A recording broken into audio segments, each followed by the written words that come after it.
आपका हमारे YouTube channel पर। आपको बता दें कि हम बिहार शिक्षक स्थानांतरण में आज के बड़े अपडेट के साथ उपस्थित हुए हैं। क्या है आज का नया अपडेट, हम उसको देखेंगे एक एक करके, क्योंकि आपको पता होगा कि इस शिक्षा कोर्स पर कल रात 12 बजे तक का समय दिया गया था। वैसे शिक्षकों को जिनका आवेदन कैंसिल हो गया था या उन शिक्षकों को जिन्होंने आवेदन को ड्राफ्ट में सेव रखा था लेकिन फाइनल सबमिट होने से पहले उनका डेडलाइन ख़त्म हो गया था, तो इसके बाद अब फिर क्या नया अपडेट आया है, क्योंकि अब जिन शिक्षकों ने कल अपना आवेदन को रीसबमिट किया होगा उनको शामिल करते हुए, क्योंकि जो स्थानांतरण होने हैं, आपको पता है कि जो समायोजन होना है उसके लिए वेटेज अंक तैयार है और उसी वरीयता अंक के आधार पर ही विद्यालय अलॉटमेंट का कार्य होगा और उसके बाद जो है फिर म्यूचुअल ट्रांसफ़र वालों का स्थानांतरण होगा और फिर अंतर जिला के जो शिक्षक हैं जिन्होंने समायोजन में ही अंतर जिला में जाने के लिए आवेदन कर रखा है, उन शिक्षकों के साथ अब आगे की प्रक्रिया क्या होगी और सामान्य स्थानांतरण में अब नया क्या जुटेगा,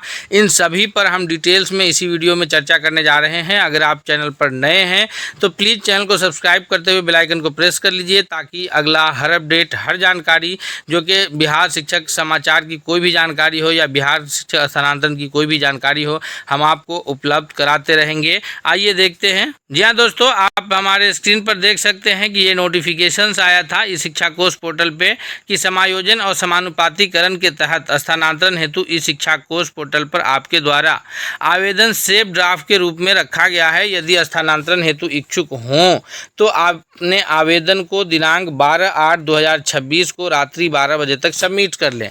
कल भी हमने बताया था कि जिन शिक्षकों का आवेदन ऑटोमेटिकली कैंसिल्ड हो गया है, म्यूचुअल ट्रांसफ़र के जिन शिक्षकों का आवेदन पूरी तरह कैंसिल हो गया है, उन शिक्षकों को समय दिया गया है कि आज रात 12 बजे तक आवेदन सबमिट कर ले। ये मैसेज जो है जो सरप्लस शिक्षक थे उनको भी आया था कि आप सबमिट कर लें। उन्होंने भी अगर सबमिट किया होगा तो फिर आगे की प्रक्रिया अब किस प्रकार होगी, आइए समझते हैं।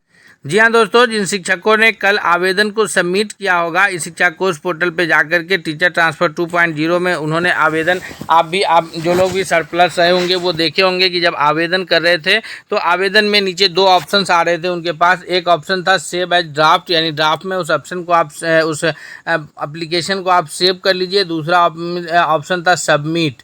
तो जिन शिक्षकों ने सबमिट किया होगा उनको OTP आया होगा, OTP आने के बाद फाइनल सबमिट उनका हो गया था। जिन लोगों का म्यूचुअल ट्रांसफ़र फाइनल सबमिट हुआ था उसके बावजूद उनका जो है फॉर्म जो है सिस्टम एरर की वजह से कैंसिल हो गया था, तो वैसे शिक्षकों को भी ऑप्शन दिया गया कि वो आप रीसबमिट कर लें।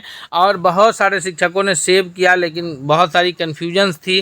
कन्फ्यूजन ये थी कि अगर हम नहीं सरप्लस शिक्षक में जाएंगे, आवेदन नहीं करेंगे तो हम यहीं रह सकते हैं। दूसरा कन्फ्यूजन ये था कि अगर सरप्लस शिक्षक के रूप में हमारा समायोजन अच्छे विद्यालय में नहीं होता है।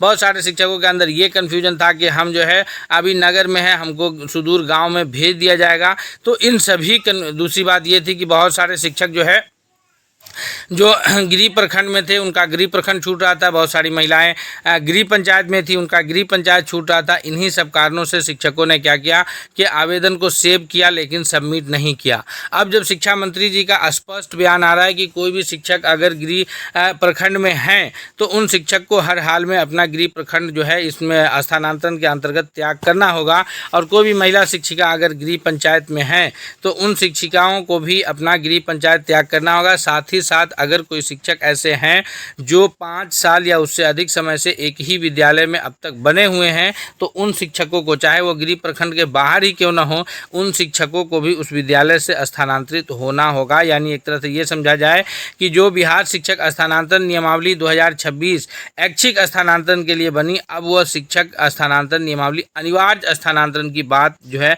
बिहार के माननीय शिक्षा मंत्री मिथिलेश तिवारी कर रहे हैं। तो अब ऐसे में जो है शिक्षकों के पास फिर ऑप्शंस है कि अगर वो अभी जो सरप्लस शिक्षक के रूप में चिन्हित है, समायोजन के लिए उन्हें विद्यालय दिख रहा है और उसमें उन्होंने आवेदन किया भी था लेकिन सेव करके रखे हैं, सबमिट नहीं किए हैं, तो वो सबमिट किए होंगे। क्योंकि आगे जब प्रक्रिया शुरू होगी 17 से 23 सितंबर के बीच जो सामान्य स्थानांतरण के लिए आवेदन की प्रक्रिया जब शुरू होगी तो उसमें मुमकिन है कि शिक्षकों से गृह प्रखंड छोड़ करके अन्य प्रखंड का ऑप्शन लिया जाए और महिला शिक्षिकाओं से पंचायत छोड़ करके अन्य पंचायत का ऑप्शन लिया जाए। क्योंकि ऐसा इसलिए संभव है कि अभी जो मानक तैयार किया गया था और मानक के आधार पर जो सरप्लस शिक्षक थे उन्हें शिक्षक अभाव वाले विद्यालय में भेज दिया जाएगा।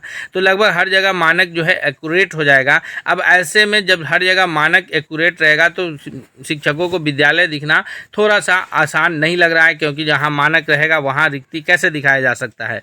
तो ऐसे में शिक्षकों से ऑप्शंस लिए जाएंगे कि आप किस किस प्रखंड में स्थानांतरण हेतु इच्छुक हैं, आप अपना गृह प्रखंड छोड़ करके बताइए। तो वहाँ पर शिक्षक जो जिस पंचायत में ऑप्शन देंगे या जिस प्रखंड में ऑप्शन देंगे या महिला शिक्षिका जिस पंचायत में ऑप्शन देंगी, तो उसमें से जितने शिक्षक जो है स्थानांतरण के लिए आवेदन करेंगे उनको रिक्ति मानते हुए जो है वहाँ स्थानांतरण की प्रक्रिया की जाएगी। ऐसे में एक अनिश्चितता बनी रहेगी कि कौन सा विद्यालय अलॉट होगा, वो उनको जो है अनिश्चितता रहेगी। लेकिन जो सरप्लस शिक्षक के रूप में चिन्हित है उनके पास 30 ऑप्शंस दिए गए हैं, 30 ऑप्शंस विद्यालय चुनने के थे। और यहाँ पर ये बात एसओपी में भी वर्णित है कि जो लोग भी विद्यालय चुनेंगे उनको विद्यालय का अलॉटमेंट उन्हीं 30 विद्यालयों में से किया जाएगा। ऐसी सिचुएशंस में अगर कोई शिक्षक उन 30 विद्यालय में से उनको विद्यालय अलॉट नहीं होता है तो वो पुराने विद्यालय में बने रह सकते हैं। तो इसलिए कल शिक्षकों ने जो है, जिन शिक्षकों ने भी सबमिट किया होगा, आपको पता है कि लगभग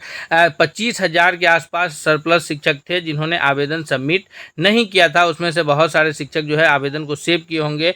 तो अब जब ये शिक्षक आवेदन सबमिट कर लेंगे तो इनकी संख्या बढ़ जाएगी।